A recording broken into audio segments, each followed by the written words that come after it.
Hello and welcome to Perception Check. I am your DM, Corey. I'm not doing the normal lead-in today because we are officially jumping into the trial of Erebus Blackheart. So if you haven't really listened to much of the show, I'd go back. Otherwise, this will be pretty confusing. Erebus has had quite the journey, a very brutal journey, which is why I will say there may be some trigger warnings here in this episode. Discussions about, a lot of people dying. Some people dying in terrible ways, in the way that the impact on families. So it can get a little tough. Also, there is one part that is a little heated because we're doing our best in this crazy situation I put him in. We do not know how trials go in our world, so go easy on us in terms of how they work and who speaks, because we know some people don't. So in this fantasy world, what you are about to hear that goes on in the trial is perfectly normal. Don't want to hear shit. I'm just kidding. I love you all and thank you for listening.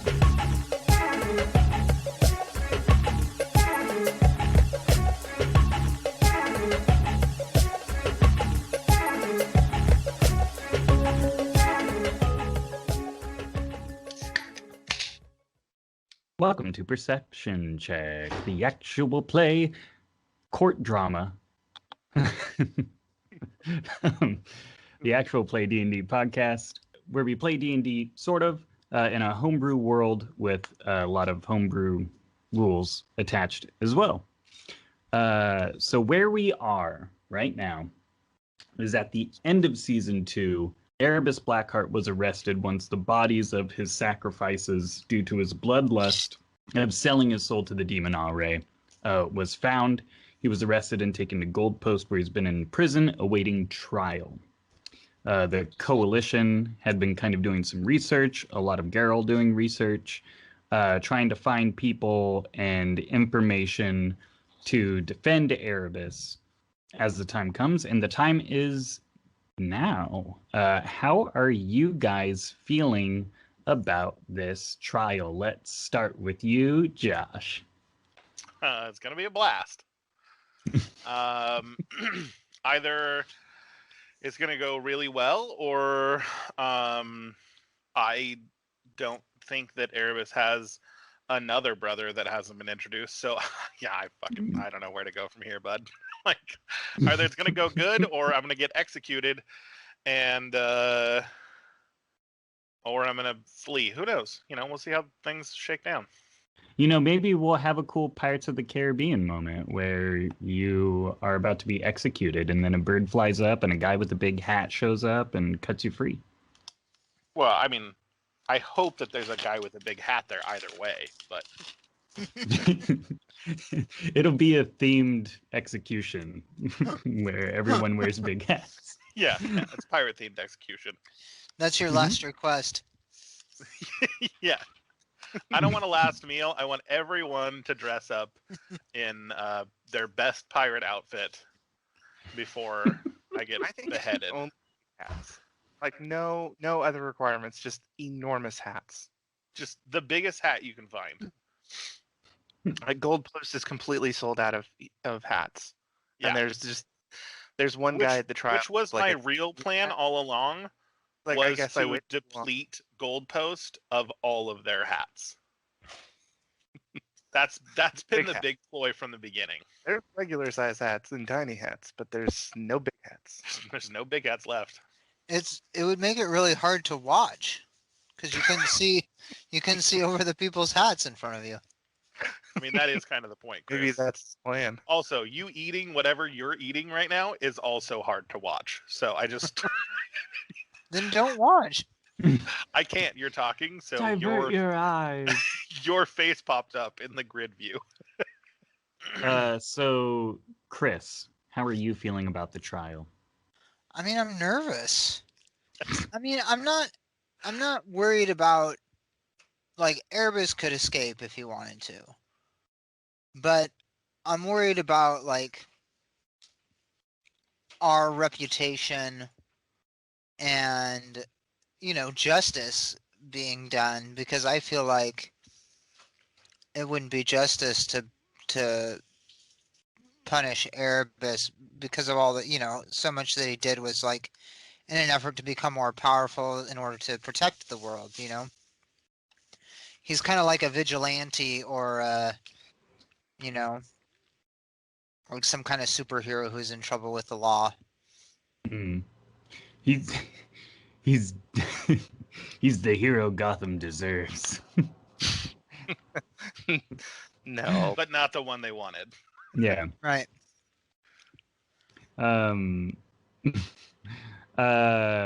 Adrian, how are you feeling? I'm a little anxious, nervous. I kind of agree with Chris. In some ways, it wouldn't be justice if he got, but I'm kind of the opposite. I don't think it would be justice if he got off completely either, because, I mean, we'll just have to see how the trial goes. Delicious. Matt. I really hope that audio shows up in the recording really well, Chris. Just he's Chris is in mid-transformation of becoming Shanti Yams.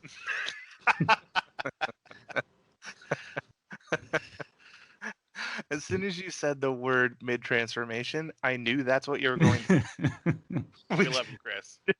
I just want you to know that. So, Matt, how are you feeling about the trial? Prepared. Oh, Damn. Jesus. Hell yeah. Well, All right. I think more than anyone, really thought about how to help. Hey, Matt, I just want to know that I just want you to know, and I want the listeners at home to know, I'm going into this having not thought about this at all. I have no plan in the least bit, which, let's be realistic, is very Erebus.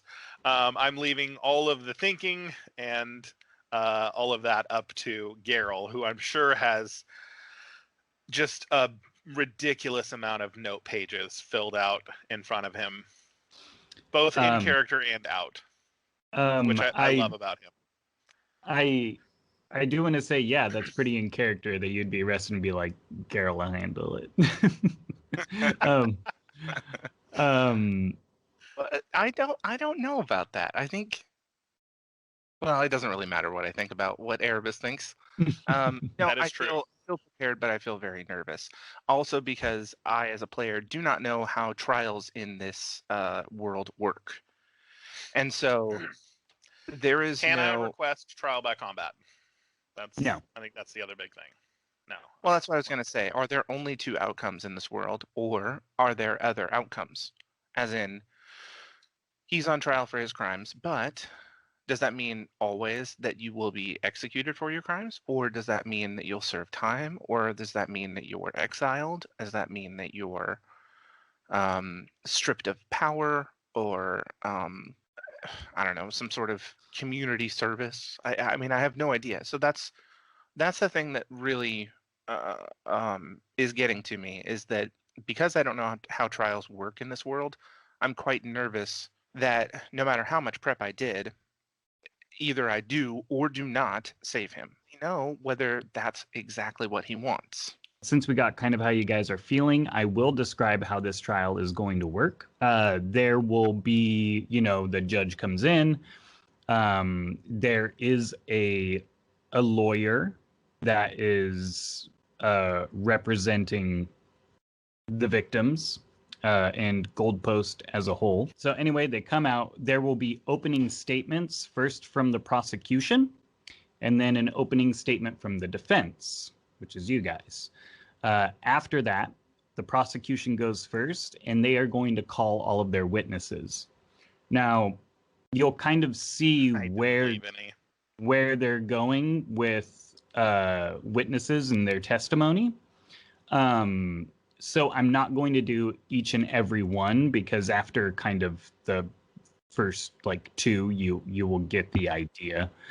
But we will open up a conversation about the other witnesses and stuff, and kind of free talk through that and set up some roles possibly. After that, there will be a 15-minute recess. So there will be a break after listening to all the prosecution. You guys can cross-examine the witnesses as well. There'll be a recess, and then we'll come back, and then we'll call your witnesses. And then once we do your witnesses with some cross-examination, it will be closing statements, and then they will come to a verdict. Also, I will say the stand that the witnesses, where they will give their testimony, has a zone of truth on it. You can willingly go in and submit to the spell, so everything you say must be truthful. And if I feel like you're fudging something, I'll be like, that's not true. Or you can try to fight against it. But if you go up there and fight against the zone of truth and start lying on something that I'm like, that's not true, they're making something up, I'm going to have you roll deception and have the judge roll insight. I like that. So it's not like a normal zone of truth where you either pass or fail. You just got to tell me beforehand, like, I'm going to be completely truthful, and then I'll just give you an automatic pass. I'm giving you the option to be truthful and not try any shenanigans. So Also, if you decided to try and fight against it and failed, whoever cast that zone of truth would know. So that makes sense. If you are lying on the stand, your rules will be deception. But Geralt or anyone else, if you are interviewing a witness based on what they're saying and the points you're trying to make, I will have you roll persuasion. And I kind of have a little bar for the judge. And based on your persuasion, that bar will lower or raise in favor of Erebus. Okay, I have one question, that is the bar M&Ms that you are going to put down on the table? He couldn't find M&Ms today. I know I have Skittles. Starting with one and ending with however many. He would eat them. Yeah. Okay, so when we last left off at the end of the episode, Judge Grumblehouse was coming in. So you guys are at the trial, but we're actually going to rewind a little bit. We know from the past that, Geralt, you were looking for different witnesses for, like, character cases, people who could speak to Erebus and put him kind of in a good light. Yeah. We found a pretty good list of witnesses that is available in your handouts. Josh, you will be Erebus, and I will be going to you throughout to either get what Erebus is thinking. You will also be like the guide to your character. In Shard, if you look at Shard, you will see the continent of Goldpost. It is made up of 3 large islands with bridges connecting them together. Goldpost is the wealthiest continent in the world. Goldpost Main, or Goldpost City, is on the right island. There's a smaller one up top, one on the right, and one kind of on the left. And the way they have separated it is they have their main city, the market, the Clearwater facility on the mountain that does, like, fresh water and all that kind of stuff. On the right side, they kind of have a suburbs closer to the Goldpost farmlands, which are on the left section, like the left island, and the slums up top, because as Goldpost grows, which it's a huge city, people who can't afford the living costs are getting pushed out, and they're kind of going up north. And Goldpost isn't a huge fan of that. The island on the left, the farmlands, is basically dedicated to growing fresh crops for the market and supplying the military area, which the Goldpost militia is in that top island there, where a lot of the prisons are located, as well as guard posts, training areas, all that kind of stuff. So is the stand the courthouse then? The stand is not the courthouse. The courthouse is actually in the main Goldpost city. So this building here, where that dot is the courthouse. The main castle is right here for this kingdom. Oh, so it's close. Yeah, and the courthouse is back over here. And I'm just going to go to this close. map. This is just an image. Oh, wait, you guys probably can't see that, actually. There we go. where's Goldpost in like compared to the rest of Liege? You would have to sail northeast from Liege to get to Goldpost. I love how you have this beautiful map. I that you've know. drawn, and then the beautiful city that you've drawn, and then you're like, okay, you guys are here, and there's just a white truck parked next to the courthouse. Ignore that Whose truck. fucking truck is that? They got it in the shot.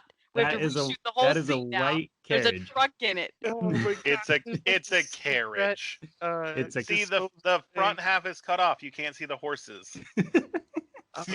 It's an enclosed F-150 carriage. But this is kind of what the Harold walks up to courthouse. the building, and then he immediately goes over to the truck and tries to figure out arcane magic checks. Detect, check for traps, obviously.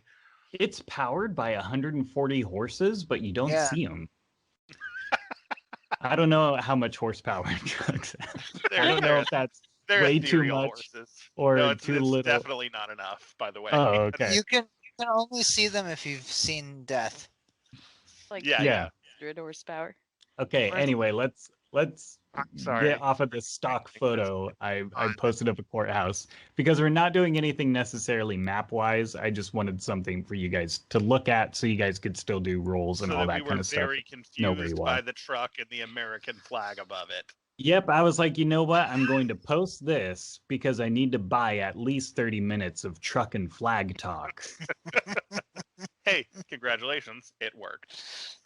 Oh Okay. man. But anyway, I will say 2 days before this trial, Bert does come to you, Geralt, and he says, I have news about the judge that will be presiding over the court case. It was originally going to be Judge Rutger, who is pretty fair from what I have seen with my interactions over the years, but he apparently decided to drop out.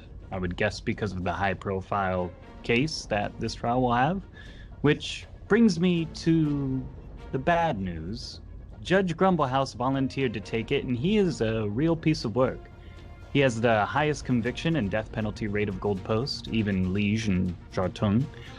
I will just say a level head and facts and evidence will help turn things in your favor. He doesn't consider the idea of the good inside people as too much of a defense.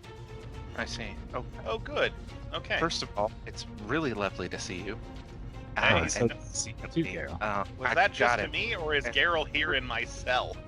Oh, he wasn't talking to you, Erebus. Sorry. okay. He was talking to Geralt. My bad. Oh, I'll roleplay. It's almost like I can hear him. Me too. Yeah, I miss him a lot. Anyway, thank you very much for the information, and that is news I didn't plan for, I suppose. Yes. Also, guys, I've been going over this picture of the courthouse, and there is a secret organization that I didn't even think about that would be coming into this, and it's NAPA. I'm pretty sure it's the National Asshole Perperation Association, and they're You're gonna fit they're assholes. I hate you. Love you too, Corey. This whole image was a mistake. You know what? Skip the trial. Fuck it. This is the Straight- episode now. Straight to the execution. Okay, so before you guys actually enter the courtroom and the judge comes out, you have a chance to meet with Erebus. I don't know if I want to. The three of you. Erebus, how are you looking and feeling? Like, what do they see when they walk in the room? You see a fairly broken Dragonborn. I have some swelling around my eyes still, a couple knots on my head, a bruising, which I'm not sure what that would look like on a silver Dragonborn. Maybe just still purpley, and my handcuffs, you can see, have definitely are far too tight for anything. And then, of course, you see the magic canceling bracelet on my arm as well. That's what I was going to say. So to enter the courtroom, Hold on. you will all have to wear those black bracelets. And these are the new improved Tech Ink ones, right? They're good ones, yeah. Right. Now there's a real hesitation here. Looks like execution it is. Geralt's like, yeah, nah. Well, you think they're just gonna you're- let you you're on waltz your on own, in with all sorts of magic to mess things up? No way. Just a security system. Yeah. Oh, I'm that's not all. worried about not using magic. I don't care about that. It's Tech Inc.'s involvement in it. Tech Oh, Inc. they've knowing that I'm gonna be here. That's what I There have. should a be problem no with. suppliers of these all over the country. Why is it suddenly something that's bothering you? Mess with one of them and give it to me. I Geralt don't is know. a huge conspiracy theorist. no, they. It's something that you would normally see. The only thing is that they made them. When we encountered Dread, they kind of had like a funky made up one that was like altered back in season 1, but these are Tech Inc. brand ones. So that's what he was saying. So no one was like, "Oh, Geralt will be there." Well, no, I hear you, but I'm just saying that Geralt is definitely feeling that. Like Geralt's like, what the hell? Tech Inc.'s here now too? No, okay, all right. Anyway, so what do you guys do? Seeing Erebus. River goes in. She's got a couple tears running down her cheeks. She gives him a hug. She says one word in his ear, and she says forgiveness, and then she walks out. I appreciate it. I appreciate you being here. No, but seriously, Geralt, save my ass. All right, I have not planned for this. Now, maybe just a small town southern lawyer, but I think you're gonna get off just fine, y'all else. It's been a while since you've seen Geralt. This is all. It's the new group, Geralt. I'm just practicing the courtroom. Foghorn Leghorn is Okay, here. so is that Geralt bursts into the door, as I said before. River gets there first, and as she leaves, I immediately go and look him up and down. I'm not hugging him at this moment. I'm looking him up and down as like, what in the hell? What, Erebus, what happened to you? Take a good look at the Gold Post justice system. This is how people look coming out of the high security prison. Okay, good. Erebus, not good, but we can use this. We can absolutely use this. Do you have the names? No.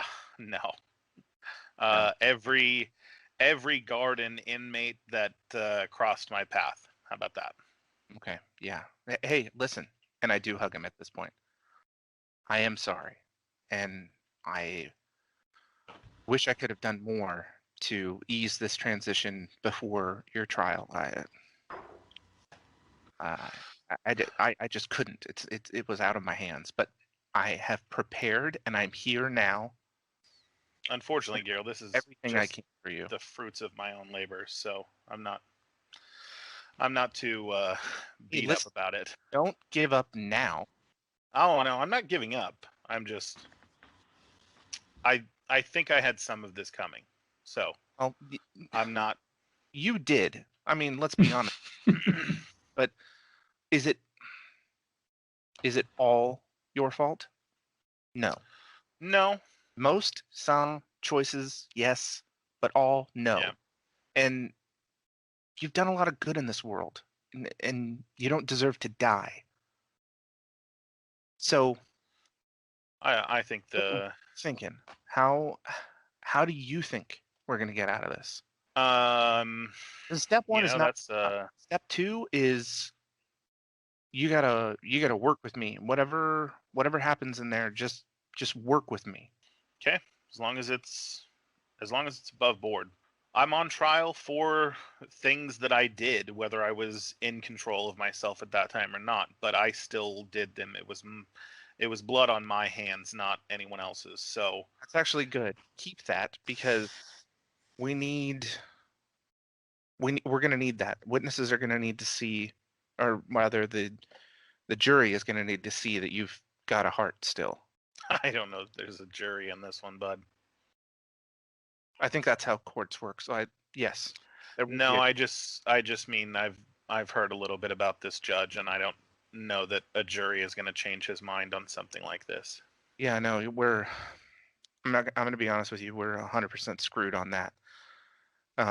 But maybe we can use No, we're not going to use that to our advantage. Otherwise, I feel like we might anger. I feel like we might anger Grumble House. So we may have been dealt a bad hand, but Erebus, you got to keep your head up. You got to fight through this. Don't give up, because it will. I feel like he's going to take every opportunity that he can to convict you, and that's not what we want. I don't think that's what any of us want. Topher, River, I mean, he's have definitely going to take every opportunity that he can. That's sort of his nature. But we got your back. oh, I know that. I can't fault anyone for being upset with what happened. It's their choice to be upset with me. I took loved ones, Carol. I took. I mean, hell, I went against your parents. After all, I was fury incarnate. Well, I guess we'll see you out there. Okay, Topher. Wow, Erebus. I didn't realize how much I missed you until I saw your face. Same, bud. I miss the forest and never getting lost in it with you. Aw, thanks. I miss the forest too. I mean, I was in one just the other day, but I miss it all the time, basically. How was it? It was wonderful. It was everything I hoped it would be. Good, good. Man, you don't look too good. How are you holding up? I guess it was as well as could be expected. You know, Well, we love you, buddy. We'll be there for you. the joys of prison. I appreciate that, Topher. I love you too. All right, man. I'm glad I have people like you at my back.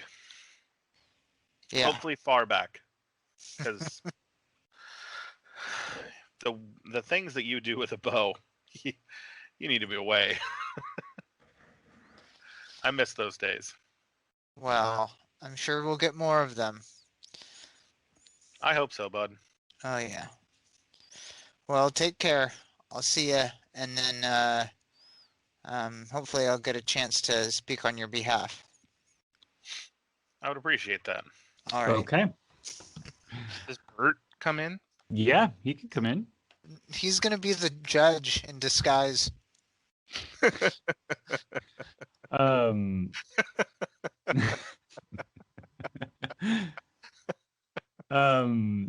he Really funny. he could totally come in. I just didn't know if you, because I know it's a very hard place to put yourself in to play characters and DM, but I do wonder what Bert is thinking in relation to the trial, because he wasn't there, right? For the Plane of the Gods. He wasn't there for half of this stuff, and he's hearing about it now, and I just wonder, like, would he even come in? Like, is it a priority to him? Like, I feel like Bert cares about the coalition, which would include Erebus, but does he specifically care about Erebus, and how to, would he psych him up, or would he just, come in and, like, I have no idea. I think I have an idea, actually, of how he would react to it, but I wonder, as your character, what he would do. So he is already inside of the building, sitting in the front row. As the defense, you were able to meet with Erebus. It's too bad they can't see anything with all those big hats. I know, right? Okay, so we'll stop there and we will jump to the courtroom. Thank you for listening. I just want to say that the trial continues. This wound up going much longer than we thought. We were like, oh, we can do it in like one session. Wound up being 2, and I'm trying to trim it down as much as possible to fit it into hopefully 2 episodes, which is why we got kind of a super long one. Everything kind of picks up once we get to our own witnesses. Yeah, it's kind of a sad one. Gets a little sad. So again, trigger warning. For anyone who has sensitivities involving death or tragic loss of life. So take care of yourself. It'll all make sense if you skip this episode. you'll be fine. You'll catch up. It's okay. Anyway, we do have some other projects. First of all, check out perceptionpod.com. That's perceptionpodlikepodcast.com. And head on over to YouTube. Matthew, who plays Geralt, is making tons of drinks, as well as making some classics and tasting them and scoring them to get you pointed in the right direction for those late night beverages after bedtime with Bedtime Bartender. So like, subscribe, send him some love, because I'm hoping if I promote it well enough, he'll invite me to be on. Anyway, Bedtime Bartender, perceptionpod.com. Now let's get back to the trial of Erebus Blackheart. The Coalition, Erebus included, the main members of the Coalition are sitting, if you're facing the judge, they are sitting on the right side of the room with a crowd behind them. And on the other side is Harrison Roust, a halfling, is leading the prosecution, and she kind of looks over at you, Geralt, and gives a slight nod as if to say kind of like, good luck.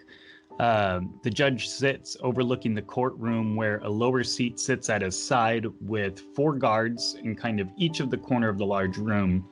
There are benches for the jury. It's currently empty. There is a large space for representatives to explain their case, with 2 desks where the prosecution and defense are sitting. Behind the desks is the wooden rail with a swinging door where a large crowd has gathered in seats. And right behind you, Geralt, are a group that you will call on for like witnesses and also supporters. As you continue to stand and the judge shuffles his papers, Bert kind of reaches across and kind of like pats your shoulder. And he says, "Don't worry, Geralt. You will do fine. What's the worst that could happen? Besides the death of a worldwide hero and companion who has put Hagwarts in a bind. Just a little light humor to ease the tension." Oh, I don't know. Bert, I don't, that didn't help. Well, I tried. Yeah. I appreciate you. I love you very much, but man, that didn't help. The judge. Wait, by the way, go ahead. to go over and shake Harifin's hand. Okay, she shakes your hand and she's like, "Okay, pleasure to meet you." Yeah, good luck. Thank you. You lose, to be honest with you. Of course. But good luck. Thank you. Sportsmanship, whatever you want to call it, of just like the respect for the defense. Yeah. As you go back to your desk, you kind of like look up to see if he caught that or anything, and the judge is just still staring at his papers, like shuffling them around. Well, and without looking up, he calls out, and it kind of echoes through the chamber, and he says, "You may be seated." So everyone kind of sits down, and the judge squares his eyes on you, Erebus, and pans over the crowd. He looks down at his papers and doesn't raise his head, but as he talks, he kind of gestures with his hands, and he goes, "Who is representing the victims of the ruthless murders and sacrifice of our own people and the people of Liege and Jartum?" And Harrison stands and goes, "I am, Your Honor, Harrison Roust of Roust & Son Law." The judge nods and motions for her to sit. And he goes, "Who will be representing the defense?" Sir, that would be the Coalition of Light. Okay, thank you. Thank you. You can sit. And he kind of grumbles and he's like, "Erebus Blackheart, you stand accused of the murder and sacrifice of," kind of shuffles his papers, 28 individuals. How do you plead?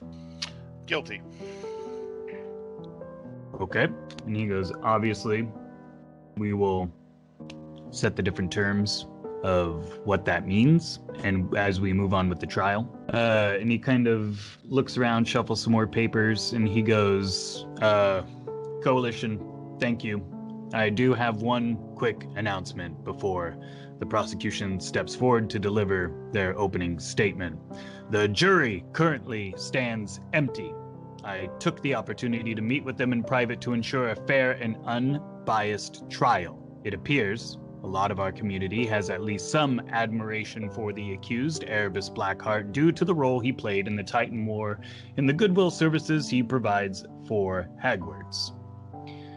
I have dismissed the jury and decided to appoint myself as judge and jury for this trial. There is some murmuring in the crowd, but the judge slams his gavel without looking up and continues just completely unfazed and says, "Please stick to the rules of the court and present your witnesses and evidence in accordance to the law. Now we will move forward to the prosecution for their opening statement." Geralt. Oh God, do I even want to do this? I would say as Geralt is sitting behind me, like shuffling through papers and grumbling to himself, I would just stand up and say, "It seems like a very fair situation, Your Honor." And he nods as he's looking through things. And I'll sit back down. Quick OOC here. Guys, do we want to challenge this? That was Erebus telling you not to. At this point, Bert touches your shoulder again, Geralt, and leans in, and he goes, "We're fucked." Yeah, I got that. Thank you. Yeah, okay. I wasn't sure if you were reading the room or anything. I thought I'd just... Yeah, I gotta... I mean, he can't legally do that, right? Well, Goldpost is kind of its own thing. Cool. Right. And he's like, yeah, I just wanted to relay the information, the murmuring and stuff. It was a lot of people back here saying that you're fucked. Mm. God, I love Bert. So, shoot it like it is. You know what? Actually, never mind. Harrison stands up and makes her way to the center of the room for the opening statement and says, "Thank you, Your Honor. We are here today to find out the truth. Erebus Blackheart stands accused for the murder and torture of 28 innocent civilians from Liege, Goldpost, and Jartung. Today, Your Honor, Objection. we will be..." Can I object to that, Your Honor? The judge kind of looks over at you. "Please remain quiet during the opening statements." Of course, Your Honor. And he turns back over and he's like, "Continue." And Harrison says, "Thank you. Today, Your Honor, we will be presenting evidence and witnesses that will share the impact from Erebus Blackheart's actions. I say impact because without question, these terrible attacks were perpetrated by him. It is clear, and our evidence will prove that so. Let's also not forget the Reaper. The man's name on the high seas is the Reaper. How many times have we seen his sail off of our shore before being pillaged by him and his ilk?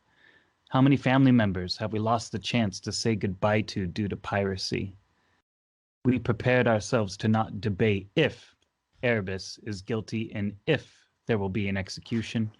We are here to figure out when the execution will be scheduled." Harrison looks at the judge and turns to look at you, Erebus. You can tell she kind of looks remorseful, and you get the idea that she's just doing her job and is not a huge fan of being in this situation. And she turns back to the judge, and Grumblehouse nods and says, "Thank you, Miss Rouse. You may be seated. The coalition for the defense, please give us your opening statement." Right. Well, Your Honor, Mr. Grumblehouse, is it? Yes. Of course. Words have weight. You hear from the back, "Woo! Geralt!" Thank you. It was Shelby. Oh, I fucking knew it. He's doing like 2 thumbs up. that there is an incredible individual, and I'm sure we'll get to him and them at some point. To the point, sir. Right. Words have weight. Words have weight.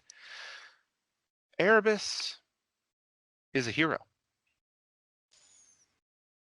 Erebus saved the land.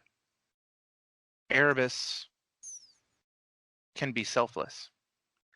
Erebus is not without some measure of bad deeds. We're not discounting the fact that people were taken. But words have weight. Torture, Miss, what was it? Harrison? Torture. This is a court of law, yeah? We've got a zone of truth up on the stand here. Would you use those words to describe the victims, their circumstances? Were you there? Do you know? And I think to answer that question, you don't. Erebus has done terrible things. And he's tried to balance out those terrible things with immeasurably good things. Erebus is a hero, and we have to give him credit for the things that he has done, maybe to make up in some small way for the way that he used to be. But Erebus is a hero, and he is worth saving because he has saved so many. And that's it, Your Honor. Thank you. Okay. And because this opening statement probably would have been prepared as you guys all we're working on this together and are all kind of helping represent Erebus at this time, is there anything from River or Topher that you feel like you would like to add to this opening statement as kind of a basis for your case? If not, totally cool. I'm just throwing it out there in case there was something that you also wanted to get across. Not at this time from River. Okay. It's not my skill set. Topher's charisma score is -1. Okay. I thought it was good. Okay. Awesome. So Garrel, roll a Yeah. persuasion. Oh, okay. Oh, yes. 15 plus, it's plus 0. Good. 15. The judge says, I see we could be in for an interesting trial. Before we get into the thick of it, I want you both to know we will take a brief recess after the prosecution calls witnesses, then we will return to hear from the defense. So the prosecution calls up its first witness. The judge tells the Harrison to come up. And she stands up and she goes, Your Honor, for my first witness, I would like to call to the stand Vanillo from the Necromancers for Science. From the crowd, you can see Vanillo get up and make their way towards the bench. He looks at you, Garrel, and kind of smiles warmly as he passes. And as he sits down, Harrison speaks, Please state your name for the record. And he goes, Vanillo Harvo, lead scientist of the NFS. He goes, Thank you, Mr. Harvo. Please tell the court what part you have played in the investigation of Erebus Blackheart. And Vanillo sighs and goes, Well, my team was called in to investigate the 28 victims found in the mountains. The fatal wounds on their bodies showed a mixture of feral tearing and calculated dissection. We contacted as many victims as we could through the veil. 6 of them had fully rested. 4 have no memory of their death, but 18 of them recalled how they met their demise. And Harrison says, And did they see who their attacker was? And Vanillo kind of looks at her and looks over at you guys and goes, Yes. All of them said they were attacked out of the blue by Erebus Blackheart. They were not alive, as their bodies were mutilated. He gave them some sort of merciful end before he did some kind of ritual. And Harrison kind of nods and paces back and forth and says, Okay, did they know why he targeted them? And he goes, No. I found out most of them were out on the street or resting between adventures. Some recall him apologizing before taking their life. She says, I feel like I don't really need anything else besides your expert opinion. Is there any chance that they saw incorrectly, that maybe they were confused and Erebus was not involved? And Vanillo kind of shifts in his chair and says, No. They heard his voice, saw his face. All signs point to Erebus as the attacker. And she goes, "Ah, I see. I guess the last thing we would like to know is we have talked about how the bodies were attacked. Can you describe exactly what it looks like happened?"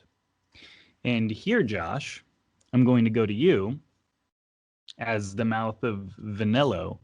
What did your attacks look like? I would like to say for one, Erebus has a feat called the Mask of Many Faces, so I can Okay. be anyone at any time. Okay. And that when they were taken, they were flown to the section of the forest that we talked about Mm-hmm. and executed in a way that was as merciful as could be. I don't know how that would come across for her saying it, but or him saying it. I'm sorry. Yeah, he talked a little bit about how you killed them. They were. Yeah. It was a swift death. Yes, It because there is was- one specific instance we recorded where you were dragging someone and you told them, "Shh, quiet, no one can hear you out here," or whatever, and you Yes. killed them before you did your ceremony. So that's kind of what I Yes. was referencing.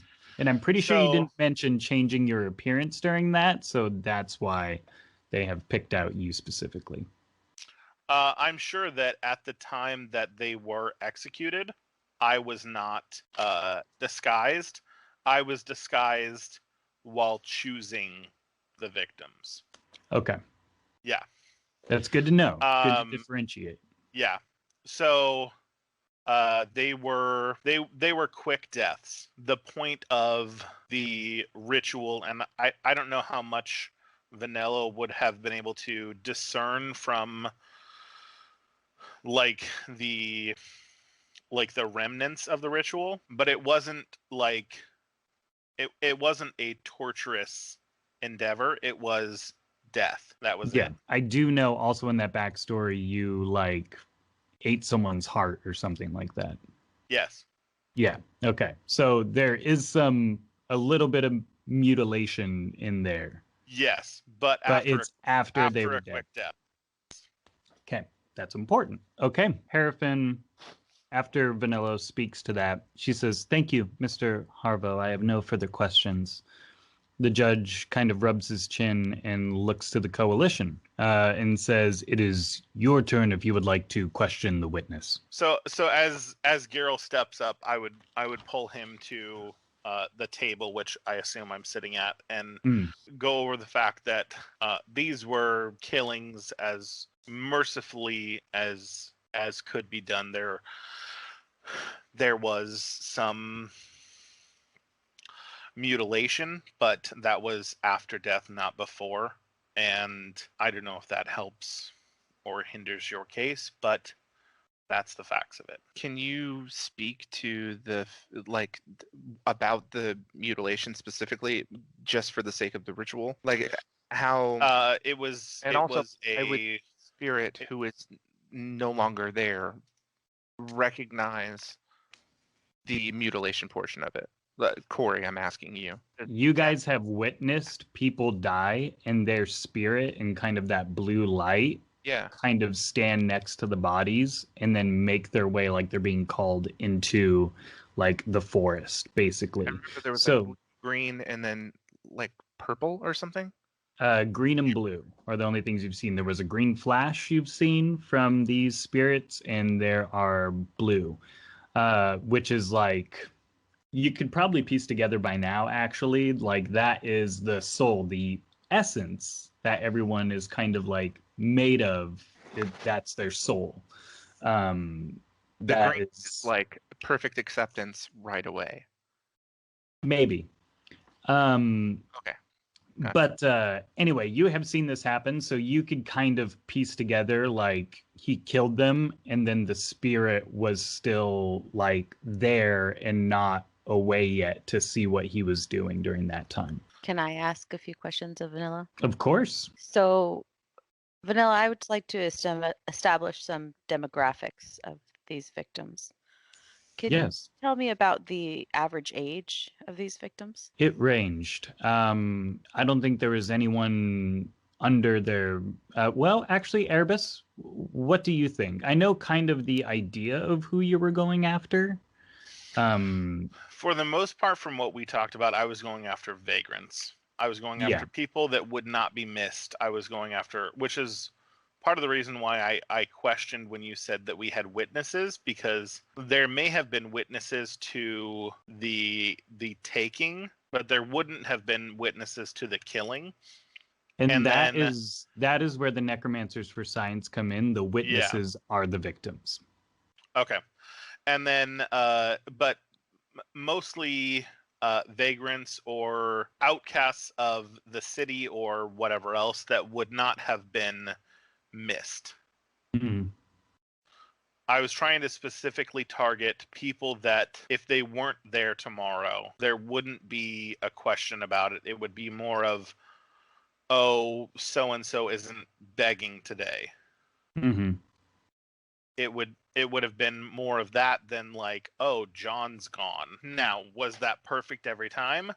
Probably not. So I would say age range, considering this world and adventuring and people without families and going on adventuring and going from town to town, I'd say the demographic would be somewhere like mid 30s to like 50s, in terms of like human age, 50s, 60s, like, so it's kind of like mid 30s to and up.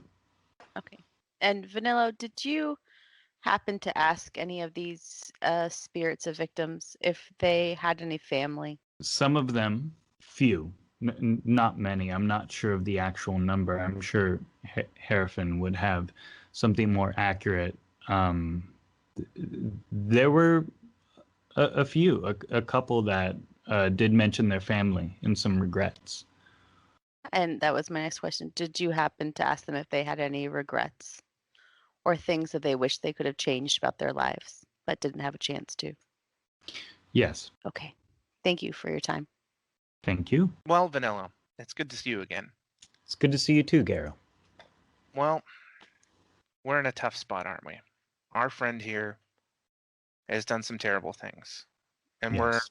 trying to get to the bottom of how these people died. Mm-hmm. So 6 rested, yes? Yes.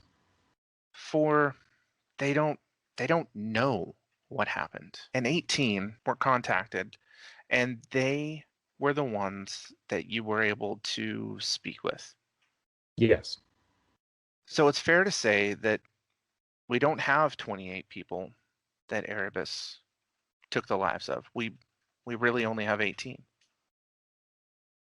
Would Yeah, you? he says the deaths, the way it looked, were all very similar, but yes, we can absolutely confirm 18. 18. 18 feels like a better number, doesn't it? That's 10 less. 10 less, right, Grumble House? I want to make Yeah. sure that my math is correct here because, like I said, words have weight. And when we inflate how many people were affected by an uncontrollable bloodlust, we need to make sure what that number really is. So we're sticking with 18, right? Vanilla kind of looks up at the judge and looks back at you, and he's like, yeah, 18. So here's what we know. We know that these victims, they were killed in a merciful manner, right? And Yes. unfortunately, we've got our esteemed Harrison here saying that we've got torture on the side of these murders. And this is not true. And we know that because these killings, these rituals, they were quick, painless, as painless as they could be. This bloodlust was not to satisfy some intent to torture. This was to fulfill a need, an uncontrollable need. And I think that it would be best to refer to these people, these victims, as a series of unfortunate events. And I think that we throw the word torture right out of the courtroom here, and we stick to sacrifice. We stick to ritual.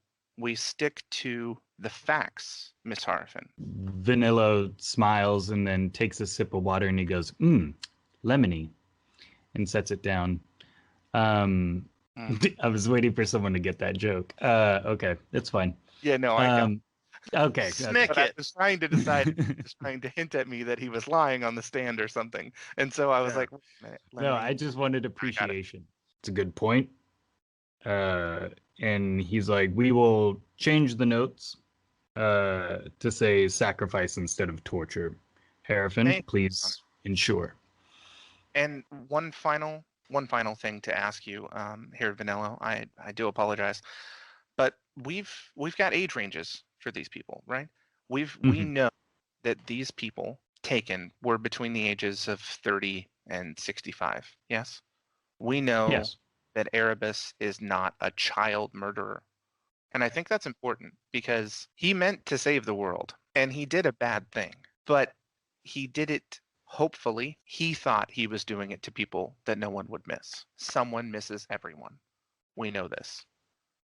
And 18 will be missed from this world. And the only thing that I have left to say is that Erebus saved a lot more than 18. And he gave those 18 the quickest death he could. And Vanillo says, I agree. And for the record, I would like to state that I would still trust Erebus from my interactions with him. Right, you were there in the pits. I was there in the pits. I was there in the Titan War. I've seen, even though he's been under this contract, I've seen him step up and his character shine through. And that's something we'll definitely get to, the contract, Judge Grumblehouse, the contract. This is an important part of this trial. Mm-hmm. By the way, Your Honor, that contract is broken. And that's important to note here. Thank you, Your Honor. Roll persuasion. Oh, no. Roll it with advantage. It was so good. Roll it Roll with with advantage because you Oh, did really? a really good job. Yeah. Oh, thank God, because that was a natural one. Not a joke. Oh, yes. Oof. And a 19. Woo! No, I don't have persuasion, so. Harrison comes back up and says that she would like to call her next witness. And the next witness is an older woman in her mid-60s, and she sits at the bench. And Harrison thanks her for coming and says, thank you for coming, Mabel Crow. I know this must be hard for you. She says, of course, it needs to be done. And she says, Mrs. Crow, I would like you to tell us about your son, Ralto Crow. And she says, Ralto was my only child. We grew up poor, but as soon as he could work, he went out into the fields and farmed for the Gold Post markets. He was funny. Always knew how to make his co-workers, and I laugh with his stories. He was 36 when the Titan War began. He took up arms while I stayed behind. I was sick at the time. He saw the Coalition bravely defend our world. When it was over, all he would talk about was the COL. He felt there was a higher calling. He quit his job and picked up a sword.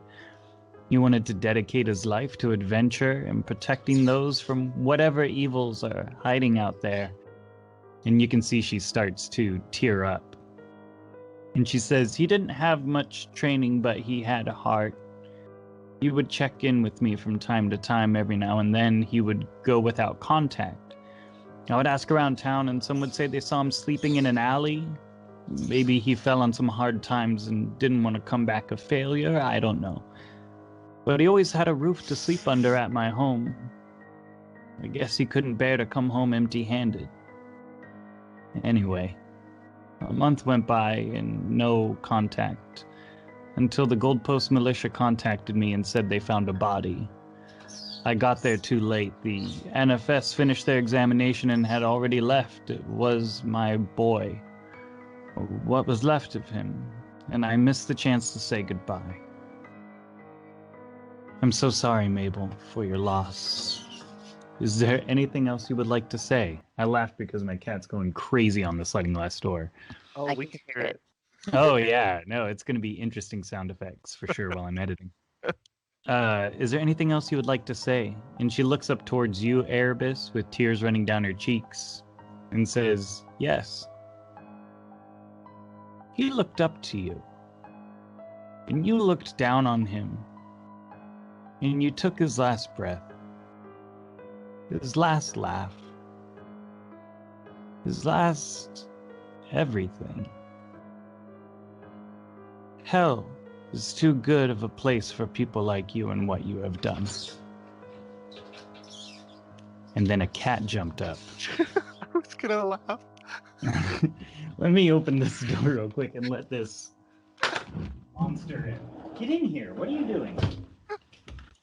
Oh my god, it was the most perfect timing. Harrison looks up to the judge and says, no further questions, Your Honor. And the judge, staring at Erebus, you can see him I stand kind, up. he's kind of chewing on the inside of his cheek. As you stand up, you can sense kind of a disdain emanating from him. So how are you doing after this, Erebus? What are you doing? A lot of people looked up to me. And I pray that no one ever has to go through the contract that I went through.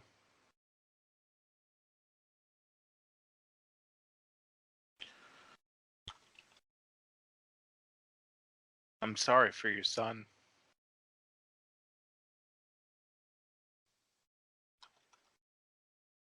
Then I'll sit back down. Erebus, I am giving you inspiration for that. And you can gift that to anyone doing any sort of role. Oh shit. The judge kind of nods at you and looks over in your direction and says, you may question the witness. So, Corey, Mhm. before I get started here, by the way, just for everyone at home and the people who can't see me on this call, whenever I have to make all of these statements and try to come up with stuff on the fly, I am like very nervous, like I'm public speaking nervous. It's awful. I know, this is a I'm hard one. trying to sound so like prepared and eloquent and You could say the right things. and it is an option to be like no questions for the witness as well. No, I think that Geralt specifically wants to make sure that that every aspect he's involved in every aspect of the trial, so that the judge doesn't see any weaknesses in our defense. Okay. So that's part of it. But anyway, OOC here, talking to the DM. We know Mabel Crow. She is just an elderly resident in Gold Post. Okay. I wanted to make sure that Mabel Crow wasn't the gal that tried to poison my soup. No. Okay. Because her son is alive, just a dwarf. Yeah, that's why I was making sure. Hey, the mom, is she still on the stand? Yes. Yeah, I have one question for her. Okay. Did you know your son to be suicidal? No. I didn't. I had less contact with him for a little more than a month, but he was always a happy, motivated boy. Mabel, I remember your son. I brought him to the woods, and I offered him a duel because he looked up to me. So I thought he should have a fair chance. He was good.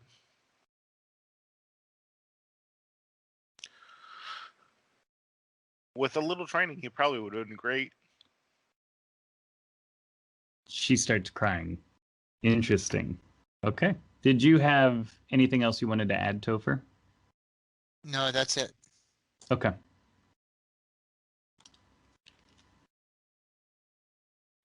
Anybody else? No. No? Okay. Well, like I said, I wanted to make sure that I was involved in every part of that, but this was so good that it's hard to come up with something else. So I think maybe we'll stick to the facts here. So I'll say that. And OOC, do we know whether he was one of the 18 or one of the 6 that rested? 18. He was one of the 18, so he remembers the ritual. Boy, I was really hoping for the opposite. Because then it would have been that anyway. Okay. So Mabel, my name is Garrel. I don't know if you know me, but I know who you are, Garrel. and obviously you know Erebus, and apologies can only go so far, and I apologize for that. But what do you know of your son? How long were you apart? He started adventuring right after the Titan War, so a few years ago. I knew him well. It wasn't until the past month or two that his contact kind of dropped out a lot more. And then, of course, I got word of what happened. Why do you think, Mabel, that he stopped coming over to see his mother? I don't know. She I kind of talk goes. almost Go ahead. day. Almost every day. Father too.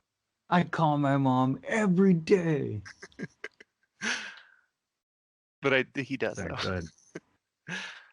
And I'm interested to know why. What happened between the Titan War and him trying to become an adventurer?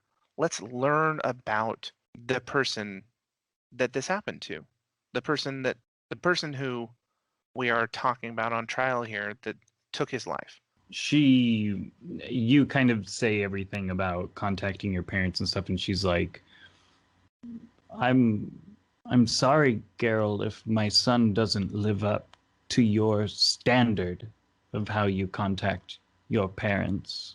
As someone who trained under Malbus Smartledore, I'm sure that afforded you many benefits in your life. We struggled. Maybe one of the greatest men in all of Liege. I think we all know that. That's what she's saying. I would like to jump in there. What? He was waiting to be something talked about. As I said, we dueled before his death. All right, well. And it was quick, but it wasn't without conversation. He wanted to be something more than what he was. He wanted to be something that was remembered. And I know for one, I'll remember him. He wasn't the best of fighters, but he fought with heart. I'll give him that. She's pretty distraught. There's no reparations that I could offer you, but I will say your son, he fought well. He died well. What I was trying to say here, Mabel, is that all peoples, everyone is welcome at Hagwarts. Everyone, your son included. And I don't want to get off track here. If he chose to come, he would have been accepted. And if he wanted to train with us, we would have. But he did not. So, I'm sorry. Erebus clearly is sorry for his death. And the only reason I ask about the relationship is because people want to know how what Erebus has done has affected other people. That's why we brought in the Necromancer for Science, to give some closure. But this isn't pointing fingers. Everyone is welcome at Hagwards. Smartledore made it be so. And I wonder about your relationship because I wonder if you had a chance to say goodbye. And obviously, you did not. And I want to make sure that you know that that's not on Erebus, that's on you and your relationship with your son. So let's not blame Gerald, I would that particular portion would- of it. Let's blame Gerald, him I would stop you there and say that again. Good. it is my fault. No child leaves their parents to come back empty-handed. He wanted to come back as something, as anything. Don't question his relationship with his mother. Contact with his mother, that's not on the table. I took that. Whew, this took some turns. I didn't Erebus say? Didn't you say something about everybody you killed, like they were planning on killing themselves or something? No, I was going after vagrants. I was going after people that were homeless or on the Seems streets or Hmm. people that at the time, without research, I thought wouldn't be missed. But Yeah. Oh, okay. there's a big difference between me thinking that they wouldn't be missed and them actually being missed, Right. which is why we're at this crossroads here. Well, this is very unfortunate for The defense. because And Have I interrupted will look times. back at Geralt and tell him I told you I was going to tell the truth. But that's not what we weren't talking about their relationship. We were talking about She was. Hey, real quick, record scratch. This is DM Corey. Just wanted to pop in and say I cut a lot of further discussion from this. This is where it got a little heated because it was just kind of a tough situation that I put them in, and then there was some misunderstanding. So we explained further that her son, they were broke. They fought in the Titan War when they got aboard different ships and sailed to Liege. There were entire groups coming over to fight in the massive war, and then they all went back, but he didn't have enough money to get passage from Gold Post to Liege to be able to go to the school. So we were able to fill in a little more context, and that helped a lot. we are now seeing the impact of what Erebus has done, and it's not inexcusable, but it is forgivable. And why it is forgivable is because for every life that was taken, mercifully taken, hundreds, if not thousands, were saved. Like I said, not inexcusable, but it is forgivable for the rest of the world. That these things happened, that these people were taken, and it was Erebus's intent to take people that no one would miss, and he now sees, yes, these people were missed. People of the world will always be missed, and know that he feels regret for these things in some way, but not fully. And the reason why we know that is because he had to do these things to keep his contract, to save the rest of the people. I Oh, think that I would argue to an end. against my case that regardless it was inexcusable. Well, here's what we'll do. There is a recess of like like a 15-minute recess. I feel like maybe we kind of covered what your guys' plan is and stuff during that 15 minutes because now you're getting ready to call witnesses. I say we just kind of skip anything that would have happened in the recess and maybe jump to you guys calling witnesses. Who else did she call? Like, did she call any other of either our witnesses, or was it just like this No. heart sort of a? No, yeah, she's just going right at like people who may have been impacted by some of the victims or come across them randomly. She's just really laying on the like humanity aspect. Which is interesting because this judge is not in favor of that. Your Honor, I'd like to call to the stand Arlithurl.